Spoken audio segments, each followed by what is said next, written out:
Ooh, 10 glorious training weeks to go. Another comp, another weekend away down in Newcastle. So we're factoring in some traveling again for coaching and helping friends out. My boy Kevy B, old school training partner and very good friend, lifted today for GPC Nationals. Took away third place.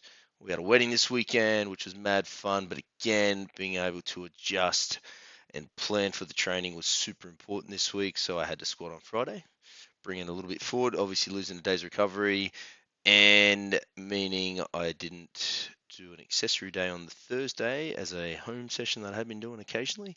We did manage to pump out a little pump session at home on Saturday pre-wedding for the gun show, so to speak, but just worked on the arms and the shoulders and made them nice and strong, which was cool. Waking up nice and early today, 4:20, so we're a little snoozy as well. So I'll need to make sure I factor in catching up some sleep leading into next week's big heavy one. Today, the thing to talk about is money. Let's talk about money again. Always talking about money, money, money, money, money. Imagine that we could probably play a drinking game saying money every time I put one of these little vlogs up. How many times do I mention money? But I was reflecting and thinking about it this week and thinking it's probably a good thing we talk about money because we're playing a sport. And I am a little bit older athlete. I am 41 as well. I've been doing this thing for 15 years and then some. And I do feel like it's super important to tell people and chat about the fact that we have problems, like the knee being fucking sore. I've got old structural damage from way back when I was playing jiu-jitsu, got done in a foot suite and tore a meniscus and carried it ever since and had to manage it. However, I think my story is not like any, is very similar to everyone else out there, whether you are a younger lifter pushing the envelope and absolutely crushing it, you are putting your body through an absolute amount of torture to put yourself onto the platform. So it's incredibly common to pick up niggles and have challenges throughout a training prep. So I think it's important we don't just sit back and talk about how shiny our little heavy ones are all the time. We actually talk about some of the adversity we have to overcome because it is absolutely a part of a prep and a training run. It's a matter of a few things. One, do you need to adapt? Meaning, can I actually do the lift I want to do with the thing being sore or challenged? Adapting for me would mean if it's really wrecked, I'd pull it conventional if I had to. Touch wood, doesn't come to that, which would be nice. Other things for me, obviously, I adapt in my training. And then the other big thing for me is because I am just doing the deadlift only in the comp. I'm prioritizing a lot of sort of not so much my squat. I don't want to squat and squat heavy to be strong. However, a lot of my accessories are based around making sure this knee feels good. Prioritizing some rehab, getting some right people around me to give it a rub and a needle to look after it, and making sure I do my own things as well, which is exactly the same that anyone else should be doing when they have problems like their knee, their whatever it is that they need to overcome and work with through their training run. Now, enough about my knee. Well, probably not. We'll talk about it again next week. Was a little sore, a little gristly. However, the number this week, you'll see, was 245. I have mud mapped the plan. The thing that's exciting now that I move into this phase of the training, let's call it the peak, the drive towards, I'm really starting to think about next week when I do this week. Not losing sight on what's in front of me, but now starting to actually focus on what's in front of me. I know I want to pull 245 this week. I know I need to fucking crush it because on my thing I've written down I want to do 265 next week. If I don't crush it, 245, I need to be reactive, be an adult, and maybe I don't get to go 265. I need to bring it back a little. However, as you'll see in the video, I think I have earned the right to go 265 next week. They move pretty well, but same deal. Now that I've ticked that one off, I'm looking ahead to 265. I'm starting to think about how easy that needs to move and what that needs to look like to earn the right to go to 285 the following week. The big change this one is normally I've been running 4-week blocks and it's been crushing my soul and destroying me. However, I've survived every single one, but I know I react really well with 3-week blocks. So I've only got to do 3 weeks because I know on that third week I'm really fucking strong, and on that fourth week I do feel like I need to deload. So it's perfect. We've locked and loaded. 2 more heavy ones to go. Earn the deload. Let's have a look at some training videos. Man, I hate to admit it, but I'm not actually beginning to start to enjoy pressing day. It's funny how working on something and prioritizing it and really getting after it breeds you some results. Here we go, doubling 70. I haven't been able to double 70 in a fucking long time. But we've been prioritizing pressing, like we've been talking about, really trying to get that overhead and moving. And here we are hitting 70 for a double before I did these inclines. The other funny thing, which might not be so funny when you think about it, is my shoulders feel almost the best they've ever felt post when I really hurt it. Back in the day, who would have thought having stronger muscles would make things that are a bit more broken feel better? So super excited what that'll mean for maybe next year if I want to push a bench press, doing some incline there, playing some ball with Kendra. Moving out here to the dippies, little dipperoos. The band, you're thinking, Johnny, come on, mate, you're stronger than that. You don't need a band. Well, you are kind of half right. No, I don't need the band to do it. However, I do find at that end range of the dip, it does put a little bit more effort onto the shoulder. So we just add a band to take that off. So that sort of really helps with that. Works really well. I do recommend that with anyone with some sort of shoulder tricky bits going on. And also my dips aren't my greatest exercise, so maybe after this shoulder run, maybe shoulder pressing run, maybe we could call this dip day and trying to get that moving along a little bit better. Ooh-wee, the one we've been waiting for. We got ourselves here last warm-up, I believe, 220. For me, when I'm approaching these last warm-ups, I'm thinking about being technical, thinking about the little things I need to make sure I get right when I do the big one. Also doing a little bit of a self-assessment on how the weight moves, so I can kind of then gauge how much I need to get after it after that. So let's see here, we lock it in, we push, we move the weight, happy, 220, no big deal. 245, mate, we're waving up, 245, 265, 285, 3 weeks of this previous blocks before. I've only hit singles and stuff on the top ones. Being that I've hit all the back down volume, I was very mindful ensuring I did that, because when I got to this stage of the prep, I wanted to hold some reps at these heavier weights. So 245, 3 threes is the target. Loose target for next week, 265, 3 twos.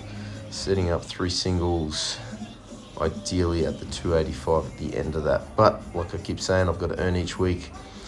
Focus on next week, make sure I absolutely nail that so I can earn that 285 the one after. Something fell off the wall there. Like we keep talking about, the old knee's a bit sore.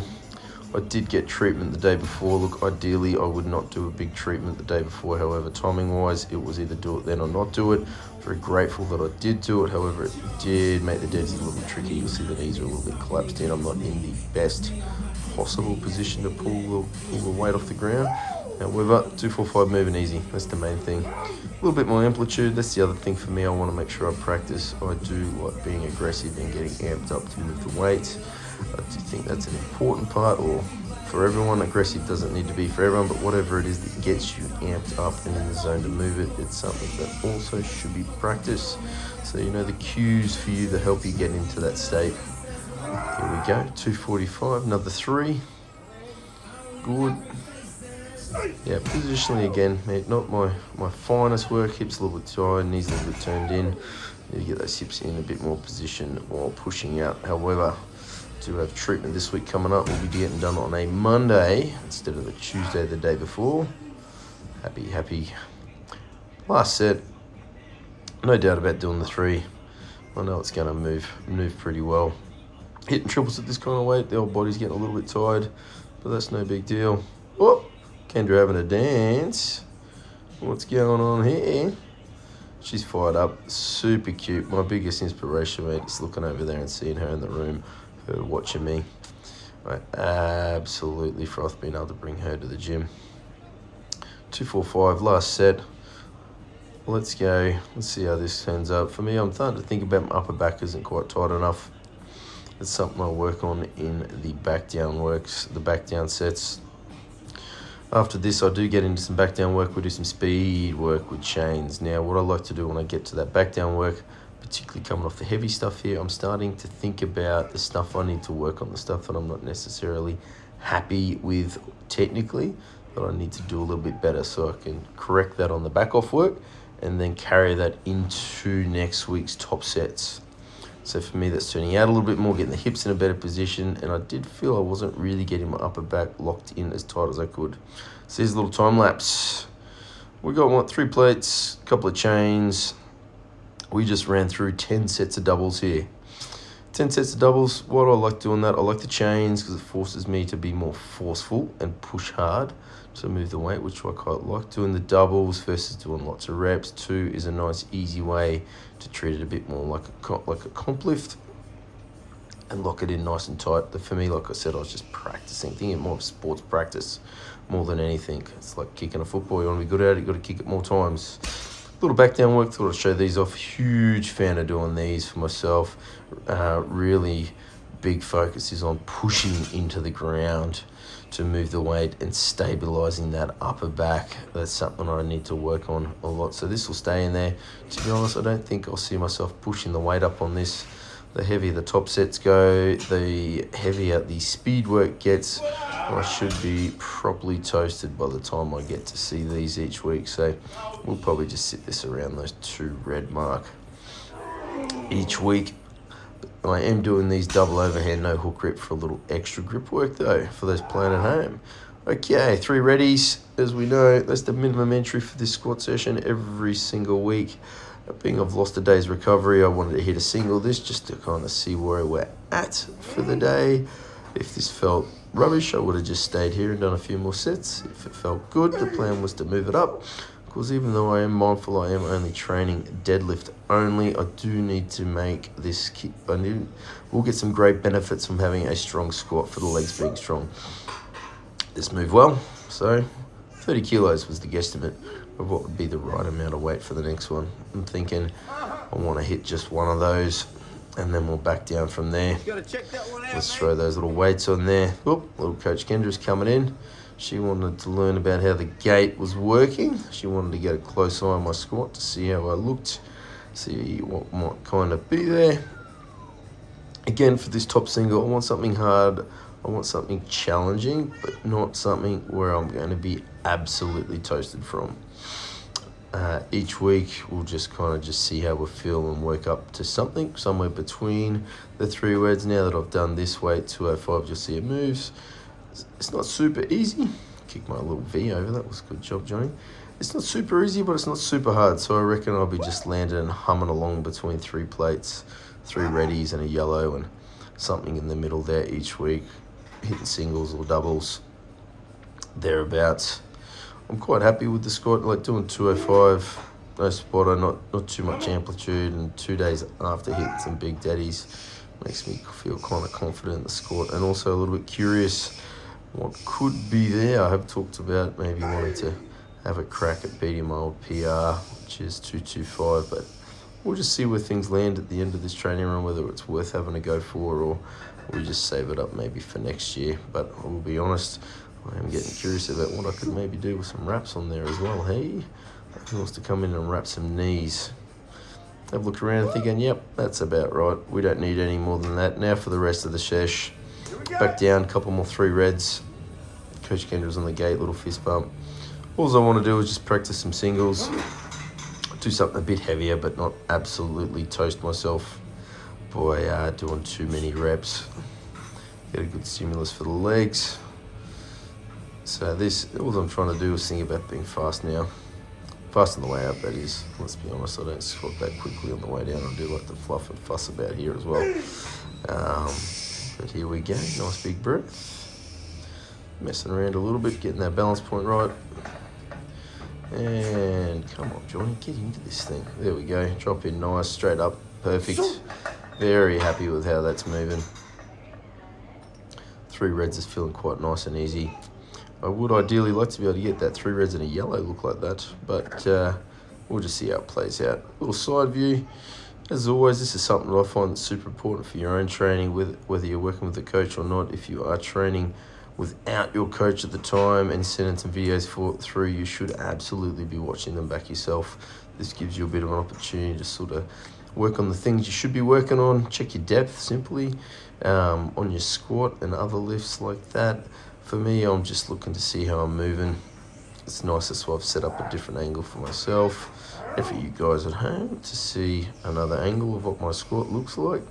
I was feeling like I was squatting a little bit higher, but reinforced coach Kendra was kind of happy with how the squats were. She said they were 3 white lights, so that's nice. As you can see, even though I am keeping it light, I am still keeping it safe. We've got the safety slings on there. I'd never be squatting without those. Certainly the risk is I do feel comfortable with the weight, like I'm never going to miss. However, what if I did, or if something broke? At least those little safety straps to keep me safe. Strong recommendation for everybody else. Here we go. Now, the previous week I did 100. Move this up to 110. Beltless, box squat. Absolutely love this exercise. At the bottom there, I like to call it sit without sitting. I'm maintaining my squat position, but dumping all the weight off and staying nice and tight, so then I have to be able to break my squat into two things, down and the up. For me, I get a lot of hamstring glute work in that first third off the box. Big fan. Coach Kendra wanted to throw some squats around as well. Here we go. Good. She is a savage. She picks her squats off the ground. She doesn't need a squat rack. Hits a nice deep fast rep. Look, a little too fast. She hits the deadlift jack, but that doesn't phase her. She still comes up and grinds it out for a second, and then an overhead press to throw it on the ground. Ta-da! And here we go. This week I did feel like something really is clicked with my safety bar. Good mornings. 70 kilos on here. I'm feeling very confident with this exercise now, which is super important. I'm getting great work in the hammies and glutes, and I think due to that sort of confidence, I'm ripping through the reps a lot better. And I think I might start actually putting a little bit more weight on there incrementally over the coming 10 weeks. Not to push it to a big max, but start challenging myself with this now that I'm feeling nice and confident with it. I'm finding I'm getting a lot of great hamstring work, a lot of good core work, a lot of good back work on this thing, particularly coming off the squats and the box things. The box squats, the legs are properly toasted. Now for accessories after this, I kept it nice and simple like we're talking about at the start. I'm prioritising the knee and it feeling healthy and strong. So lots of boring single leg stuff, nothing versus videoing, lots of other stuff like that as well. And woohoo! Kendra is out of here. See you all next week, team.